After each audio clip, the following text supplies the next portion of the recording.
آپ سے معلوم یہ کرنے کہ آج کل جو اجتماعی قربانی ذوالفقار کے لیے کرائی جا رہی ہے، اس میں رقم دو نہ درست ہے، واجب قربانی کا نہ دے، پتہ نہیں وہ کریں گے یا نہیں، البتہ نفلی قربانی دے سکتے ہیں،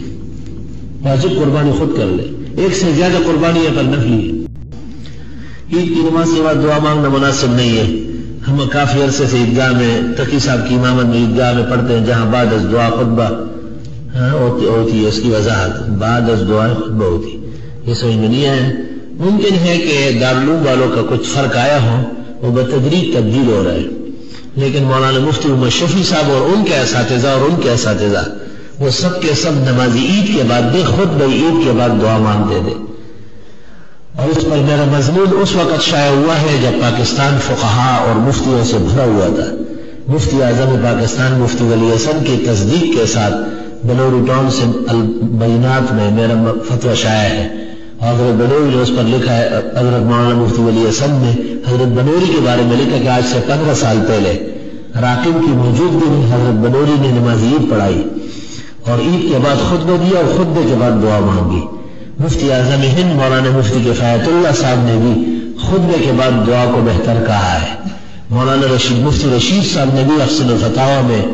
خطبے کے بعد دعا کو بہتر کہا ہے۔ مولانا اشرف علی صاحب نے بھی بہشت زیور میں خطبے کے بعد دعا کو بہتر کہا ہے۔ مولانا ظفر احمد صاحب عثمانی نے امداد الاحکام میں خطبے کے بعد دعا لکھی ہے۔ دو چار عبارتیں جو اس کے خلاف ہے، اس کا جواب میں نے اس شمارے میں دیا ہے، یہی شمارہ جو آ گیا ہے غالباً اسی میں آ گیا ہے، ذیقعد ذی الحج خزانہ ہے۔ مفتی عبدالستار ملتان والے نے میری اس تحریر کا جواب لکھا تھا کہ نماز کے بعد دعا کی جائے اور خطبے کے بعد نہ کی جائے، تو اس پہ انہوں نے خود کہا تھا کہ پھر لوگ چلے جاتے ہیں تو وہ خطیب صاحب اعلان کرے، اعلان سے کام نہیں ہوگا، خطیب صاحب کو چاہیے کہ گلیوں میں سپاہی کھڑے کرے کہ جو خطبہ نہ سنے جا رہے ہیں خطیب کی حماقت کی وجہ سے کہ اس نے درمیان میں دعا مانگ کر کے یہ تو خود خطبے سے لوگوں کو رخصت کرنا ہے۔ میں نے لفظ بلفظ حرف بحرف مفتی ملتان کا رد لکھا ہے، آپ تسلی سے اس کو پڑھیں، انشاءاللہ دل خوش ہوگا۔ ان لوگوں کی کمزور ذہن کا اس سے اندازہ لگائے کہ یہ اور نمازوں پر قیاس کرتے ہیں کہ جیسے اور نمازوں کے بعد آدمی دعا مانگ کے پھر اپنی نمازیں پڑھتے، تو اور نمازوں کے بعد تو اجتماعی عمل شریعت کی طرف سے نہیں ہے، بلکہ بہتر یہ ہے کہ سنت لوگ گھروں پہ پڑھ لیں، لیکن عید کے بعد تو مستقل سنت خود میں باقی ہو،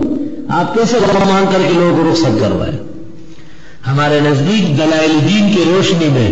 نماز عید کے بعد دعا مانگنا خطبے سے پہلے سراسر غلط، فقہ اور حدیث سے انحراف، سلف صالحین کے عمل سے متصادم،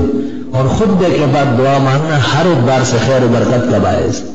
اسی کی مکمل وضاحت دوبارہ آ گئی ہے، اور اس کا عنوان ہے ایک ذمہ دار دارالافتاء کی ایک تحریر کا علمی جائزہ۔